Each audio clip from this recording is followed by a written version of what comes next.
നമസ്കാരം. ന്യൂസിലേക്ക് സ്വാഗതം. കുളത്തൂപ്പുഴയുടെ ചരിത്രത്തിൽ തന്റെ ജീവിതം കൊണ്ട് തിലകക്കുറി ചാർത്തിയ രാഷ്ട്രീയ നേതാവ്, മരണശേഷവും ജനമനസ്സുകളിൽ ഉദാത്തമായ സ്നേഹത്തിന്റെ സാക്ഷ്യപ്പെടുത്തലുള്ള കുളത്തൂപ്പുഴക്കാരൻ എം.എ. ലത്തീഫ്. അദ്ദേഹത്തിന്റെ 8ാം ചരമ വാർഷികം കോൺഗ്രസ് കുളത്തൂപ്പുഴ ഈസ്റ്റ് വെസ്റ്റ് മണ്ഡലങ്ങളുടെ നേതൃത്വത്തിൽ വിവിധ പരിപാടികളുടെ അനുശോചനം രേഖപ്പെടുത്തി.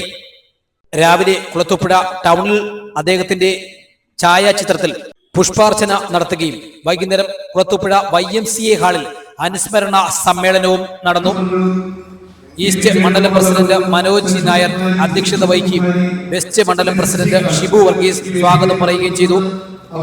മാവേലിക്കര MP കൊടിക്കുന്നിൽ സുരേഷ് ഉദ്ഘാടനം നിർവഹിച്ചു. നേതാക്കന്മാരായ കെ ശശിധരൻ, സൈമൺ അലക്സ്, സഞ്ജയ് ഖാൻ, ഏരൂർ സുഭാഷ്, സാബു അബ്രഹാം, സൈനബ ബിവി, കുളത്തൂപ്പുഴ സലീം, റീന ഷാജഹാൻ, സീര സത്യൻ, സണ്ണി എബ്രഹാം, സുഭിലാഷ് കുമാർ തുടങ്ങിയവർ അനുശോചനം രേഖപ്പെടുത്തി സംസാരിച്ചു. നേതാവ് കൂടിയായ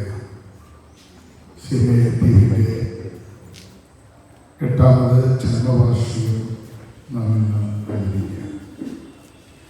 ആ പ്രിയപ്പെട്ട നേതാവിനെ സ്മരണാഞ്ജലി അർപ്പിക്കുന്ന ഈ യോഗത്തിൽ നിങ്ങളോടൊപ്പം പങ്കെടുക്കാൻ എനിക്കും അവസരം കിട്ടിയത്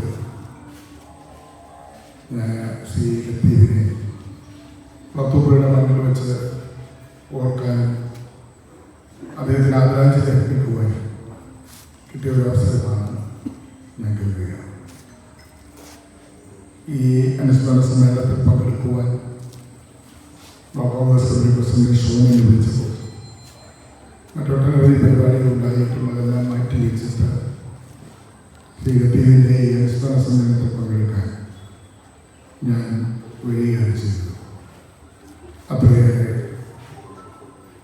മാനസികമായും അതോടൊപ്പം തന്നെ സംഘടനാപരമായി ഒക്കെ അടുപ്പ സ്ഥാപിച്ച ഒരു നേതാവ് അദ്ദേഹം നമ്മുടെ മനസ്സുകളിൽ ഇപ്പോഴും ജീവിക്കുകയാണ്.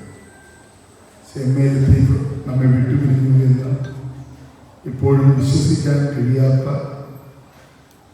ഒരു സത്യത്തിന് മുന്നിൽ നമ്മൾ നിൽക്കുകയാണ്. 2018 അദ്ദേഹം നമ്മെ വിട്ടുപിരിഞ്ഞു. ഇപ്പോൾ 2026, 8 വർഷം എങ്കിലും കുളത്തൂപ്പുഴ നമ്മുടെ മനസ്സുകളിൽ ഓടിയെത്തുന്ന പല നേതാക്കളിൽ സവിശേഷമായ പ്രത്യേകതകളാണ്. സമാനതകളില്ലാത്ത പ്രവർത്തനങ്ങളാണ് അദ്ദേഹം കുളത്തൂപ്പുഴയിൽ കാഴ്ചവെച്ചത്.